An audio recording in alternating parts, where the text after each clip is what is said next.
Hi guys, Ice Basic here, and today I'm with my friend AJ, and he's gonna show us his build on the new ritual deck of 2017. So now I run, first of all, my starter is Creeping Dark Goat because it's just always an essential because you need always to have a great tree in your hand. And it's very useful because it's always go to the soul. Then next up, I run 3 Jagfall because it's the new grade tree because it's just nukes your opponent and it's very useful when you're on top of field. And next I run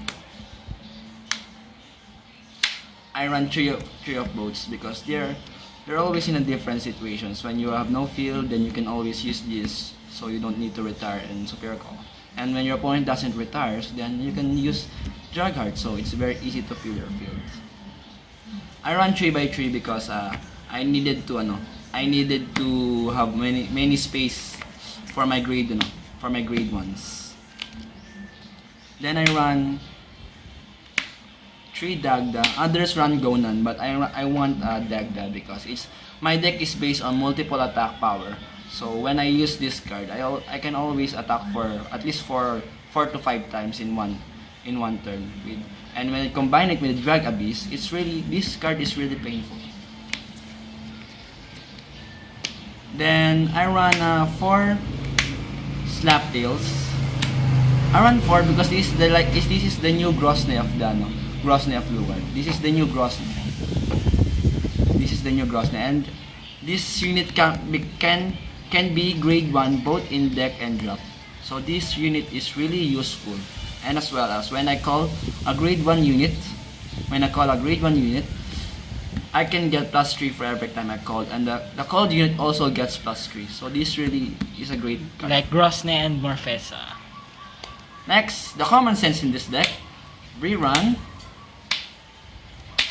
4 Morfessa because one and only first, his GB1 skill. This unit is counted as grade 1 in the drop zone, so it boosts your rituals ability, and also as this is a 14k attacker, so it's just very useful, very And nice. it's also pressurized. And this is also a pressurizer because when this attack hits, then I can get to superior call, attack another and gain another attack. Then I run 4 Karma. You can either run Esras or Karma, but I run Karma because I don't have the cash yet. And even though I have, I'll still run Karma because my deck is very counterblast heavy. This deck is very counterblast heavy when you combine it with Morfessa or when you combine it with Dagda. They're very counterblast heavy. So I just wanted this card so at least I can do a counter charge even without Abyssal Owl's skill. Then I see other run this too, but I only run one because I only run one of this card, this Daylad, because this deck is really poor in soul.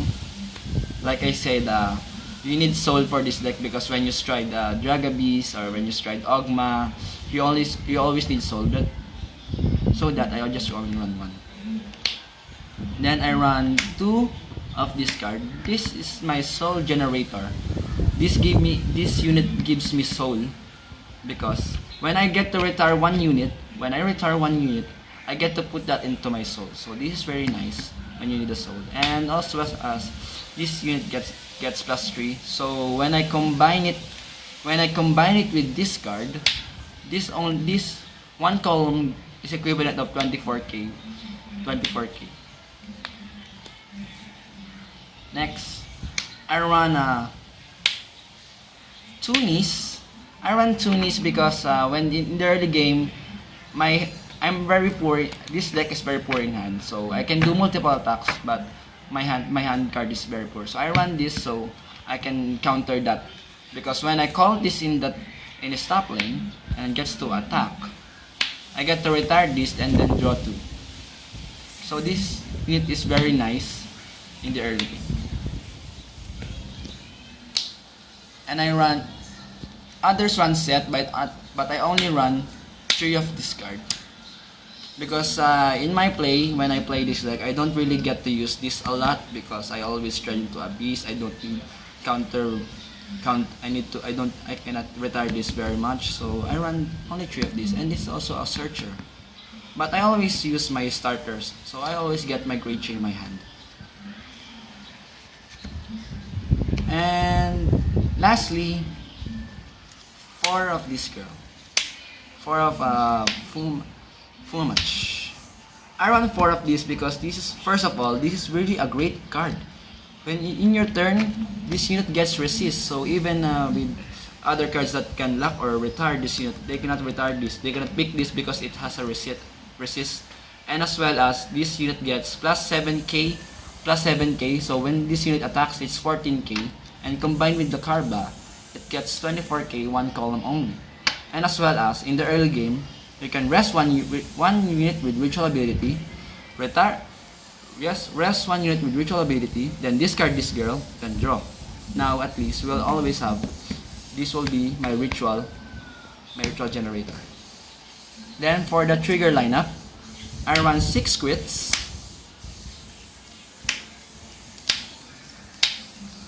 Supposedly I want to run 4 of this, but my cash is not that yearly, so I run only 2 for now, but I'll try to earn. I'll run 4. But if I'm you, run 4 of this and run 2 crits only. It's just to pressurize always, and you need that crit every day. Then others run draw, but I run 6 stun triggers, which is 2 Azure and 4 Raven.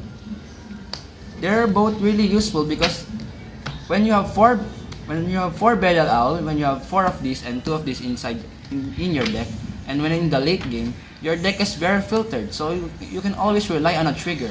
So these cards are really great, and when you needed to retire 3 or more cards, you can call these, rest, return to deck, and again superior call 2, and end of turn retire them. So this really is also a ritual generator, and as well as this unit can fill your field when you needed it. And this unit counted as retired 2. When you retire this counted as retire. Then return to your deck, shuffle. So this unit is very useful, both of them. And late game, you can always rely on a crit and stand trigger. So really useful. Then of course, we run 4 heal triggers. I suggest you run the new heal triggers because it really helps in your soul and your counter charge. But for now, I only have these 4 heal triggers. For the strides, I run 1 Drag Strider Luar.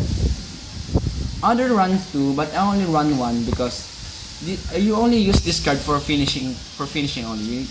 You're gonna use this to your opponent as a finisher. You don't need to. I think it's dumb to run 2 of these.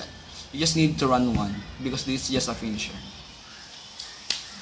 Then this card became really great. Draganger Ogma. This card, Draganger Ogma, become really great because of this card.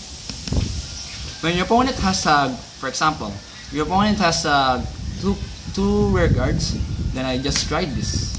Then after that stride skill, I just call, then I retire. Then retire 5 grade 1 units. So my opponent is always forced to discard 4 or 5 cards in his or her hand. So this really is useful. Then I get to draw. So this really is nice. Then I run 2 of this. This unit is still very great because Anti-Gize. this, of course, it's an anti-Gize, and as well as when my opponent doesn't have a field, then I get to attack with 36 to critical, and he or she cannot guard from hand. So unless it's either he or she is forced to guard with G guard, which is when that happens, I can always go for Drag Strider or Abyss, or just take it. So also a very nice finisher. I run only 2 of this, 2 Helheim, because this eats my grade 1 or really fast. Because when I have four face-up cards in my G zone, then I just use his skill. I get to call for grade 1. Grade 1 only, grade 1 or less. But of course, you cannot call grade 0 because it's kind of useless. So I run only 2 of these. This is for multiple attack only, and it can also fill your field, and as well as it can set your games so that you can use this. For example, you use this, then you use his skill to superior call 4 to 5 grade 1s. Then after the next turn, just try then Ogma, so you don't need to superior call anymore. Then this card is not really that essential, but if you want, you can run Ultima or Sea Breeze. But for now, I run Carnivore because it's just really a flipper, just a flip for me. So when I cannot flip anything, just flip him. And as well as when I just want it, I'm just gonna stride it and get to retire two of my opponent's furious. Then this and Spectral Blaster Diablo is still very useful in this deck because it's a restanding Vanguard. So my team is multiple attacks. So when you stride this, you're gonna go attack 1, attack 2, and combine with Dagda 3, 4, 5. You're gonna attack 5 times in this deck. So it's really useful and really wants. Next, this is the boss of this deck. I run 4 Drag Abyss Lure because it's really a nice card and a really great finisher. When you're, for example, you are Ritual 16, then after that you can Ritual just 16. It's possible. And when you get to Ritual 16, then you always can hit your opponents. You can always hit your opponents at 30k, 40k, 50k plus power. And when you combine it with Dagda, you're gonna attack at least 4 to 5 times in one turn with 50k plus attacks. So this really is a great finisher.